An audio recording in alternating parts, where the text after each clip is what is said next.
नमस्कार. आज आपण जॉर्ज एस क्लासन यांच्या the richest man in Babylon या पुस्तकावर जरा सविस्तर बोलणार आहोत. नमस्कार. हो, हे पुस्तक खरंच खूप खास आहे. म्हणजे जुन्या बॅबिलॉनच्या गोष्टींमधून पैशाचे काही साधे पण महत्त्वाचे नियम सांगितले आहेत. अगदी. आणि गंमत म्हणजे हजारो वर्षापूर्वीच्या गोष्टी असल्या तरी त्यातली तत्व आजही तितकीच महत्त्वाची वाटतात, नाही का? खरंय.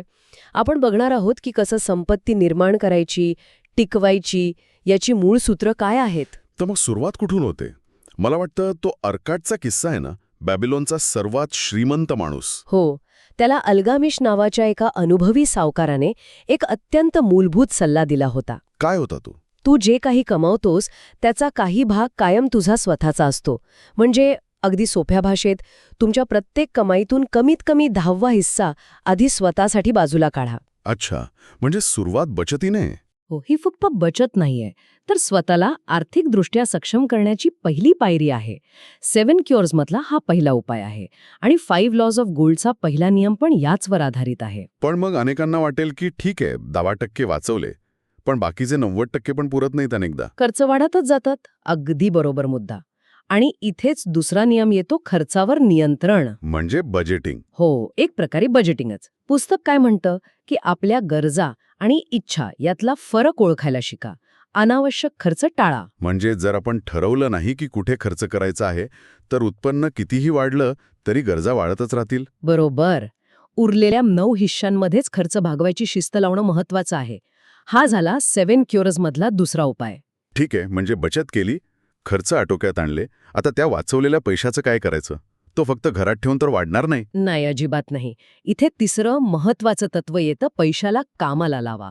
म्हणजे गुंतवणूक करा. गुंतवणूक. हो, तुमचा पैसा तुमच्यासाठी आणखी पैसा कमवेल अशा ठिकाणी तो गुंतवा. आणि मग त्यातून जो नफा मिळेल तो परत गुंतवा. म्हणजे चक्रवाढ व्याजाचा फायदा. अगदी व्याजावर व्याज. यानेच खरी संपत्ती वाढते. 5 लॉज ऑफ गोल्डचा दुसरा नियम हाच सांगतो. पण गुंतवणूक म्हटलं की धोका आलाच. म्हणजे जास्त परतावा मिळेल म्हणून कुठेही पैसे टाकले आणि मूळ रक्कमच गेली तर? खूप महत्वाचा प्रश्न आहे. आणि यासाठीच चौथा नियम आहे आपला. खजिना म्हणजे आपली संपत्ती सुरक्षित ठेवा. कसं? गुंतवणुकीत सुरक्षिततेला पहिलं प्राधान्य द्या. जास्त परताव्याच्या मोहात पडू नका.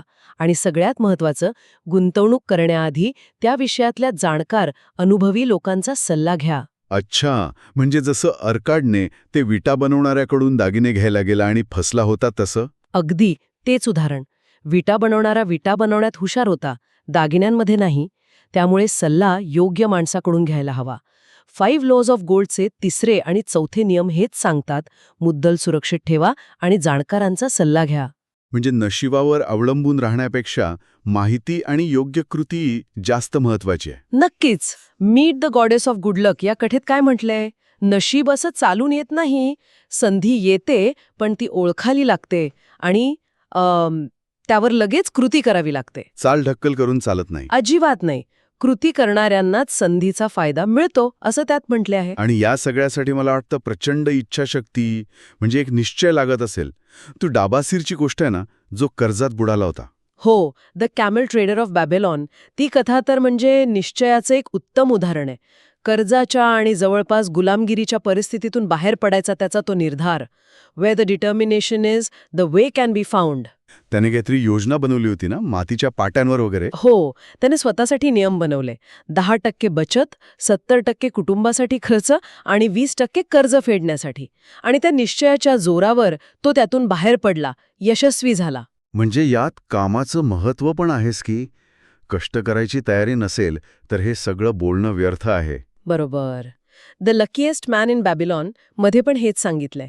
शर्रू नाडा आणि अराडगुला यांच्या अनुभवातून दिसतं की कामाबद्दलची निष्ठा आणि कष्ट करण्याची तयारी असल्याशिवाय यश मिळत नाही. तर मग आपण जर या सगळ्या गोष्टींचा सारांश काढायचा प्रयत्न केला तर काय म्हणता येईल? बॅबिलॉनची ही सूत्र आजही कशी लागू पडतात? थोडक्यात सांगायचं तर नियम खूप साधे आहेत. नियमित बचत करा, म्हणजे कमाईचा काही भाग स्वतःसाठी ठेवा. खर्चावर नियंत्रण ठेवा. गरजा आणि इच्छा ओळखा. हो. मग वाचवलेला पैसा विचारपूर्वक जाणकारांच्या सल्ल्याने सुरक्षित ठिकाणी गुंतवा. संधी दिसली की त्यावर लगेच कृती करा. चालढकल करू नका. आणि सगळ्यात महत्त्वाचं, निश्चय ठेवा. परिस्थिती कितीही कठीण वाटली तरी हार मानू नका.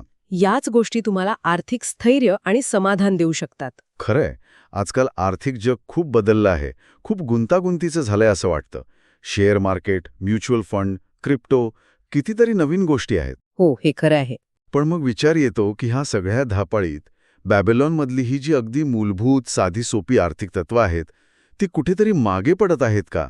किंवा आपण विसरत चाललो आहोत का? विचार करण्यासारखा मुद्दा आहे नक्कीच. कदाचित त्या जुन्या, साध्या वाटणाऱ्या नियमांकडे परत एकदा बघण्याची गरज आहे का? खऱ्या आर्थिक स्वातंत्र्याचा पाया तर तिथेच आहे असं वाटतं. बरोबर. तर या विचारासोबतच आज आपण इथे थांबूया.